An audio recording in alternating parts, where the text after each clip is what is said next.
We have almost 200 animals at Heartland Humane Society right now. We have the most we've ever had. It's over 100 cats, and we have about 80 to 90 dogs. It's a lot, and that's not including our fosters right now. We take in all the stray and lost animals in Southeast Iowa and kind of provide them care, any medical, any food, any extra stuff that they'll need before they go into a home and make them adoptable. We just take in a lot of the animals that don't have families or that have families that don't claim them. We really want to provide care to animals that haven't received it in the past. So at the moment, we don't have any that have been here for life. I know in the past it's been an issue that they've had where they had an animal for 13 years. So in my opinion, that's inhumane. It's not okay for an animal to live its life in a shelter. So what can we be doing to making sure it's getting into a home or getting into a foster or just promoting that animal more? We've seen just really, really bad side of neglect. They come in, all their fur's gone, their ribs, they have worms, and clearly been physically abused and even emotionally. And people don't realize that can happen to dogs. They get torn down, you yelling at them, you hitting them, constantly giving them this negative reinforcement to turn them into good dogs, but then you bring them to us regardless because they're just not working for you and your family. The most recent case that I can think of is Haas. He's a boxer mix that we have, and he came in and he was in really rough shape and he was very thin, he was missing all his fur, and people were upset when they saw his intake photo thinking that he's been with us in that condition, and he came to us like that because of a concerned person in the public. And he's totally filled out. We put a sweater on him. He's so healthy. So just the turnaround that he did was pretty incredible. And it was so fast, you know, just a little bit of love and TLC. And he's still there. I thought he'd be adopted out fast, but it's taken him a little longer. But sometimes they wait a long time to find just that perfect home. And we see that a lot too.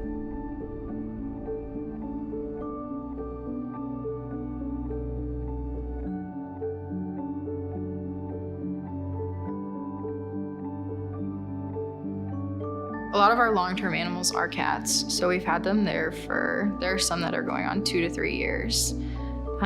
Because they come in and sometimes they're not as sociable with people. They're in a kennel and it says, maybe don't take me out, and so people kind of ignore them. They're coming in off the streets, so they're cats that aren't familiar to having a home. A lot of times this is their first step towards getting any kind of care that they need and deserve. So it takes a lot. I always tell people it takes a village to operate Heartland Humane Society. We need a dedicated staff, we need volunteers, we need donations, because we're nonprofit, so we run off donations. So people can help in a bunch of different ways. So you can come out and you can hang out with the animals. A lot of things people do is they come and they walk them or they play with the cats in our cat sanctuary. But you can also bring supplies. That's a big way to help. Is we need bleach, kitty litter, Dawn dish soap, because those are the main things we use to clean all our kennels, dog and cat side. With the amount of animals that we currently have, food's been the biggest factor in supplies that we need, because we just run through it so much faster. So, and you can just bring it out to the shelter. You can call first if you'd like, but if you want to drop it off, you can. You can go to our Facebook page. We have a link just right on the page. It says donate if you want to donate money. We're always listing our wish list.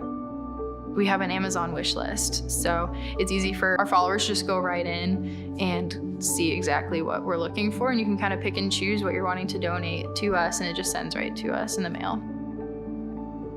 Well, the problem, I think, is I didn't even know the Humane Society existed until my second year of college.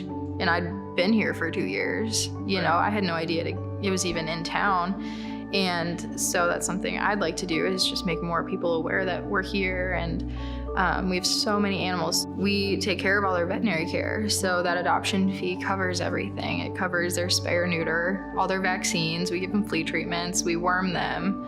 So people don't realize just how much we put into an animal, and that's all included in that adoption fee. We get dogs in too that people don't realize they lived in a home before. They are house trained, because we do have owner surrenders, and they're looking for those homes, and they're totally trainable. And the misconception is that these dogs aren't going to be house trained. They're not going to be good with children, or they're just going to be a lot of work. And sometimes they're not. They're just at the shelter to no fault of their own and looking for a home.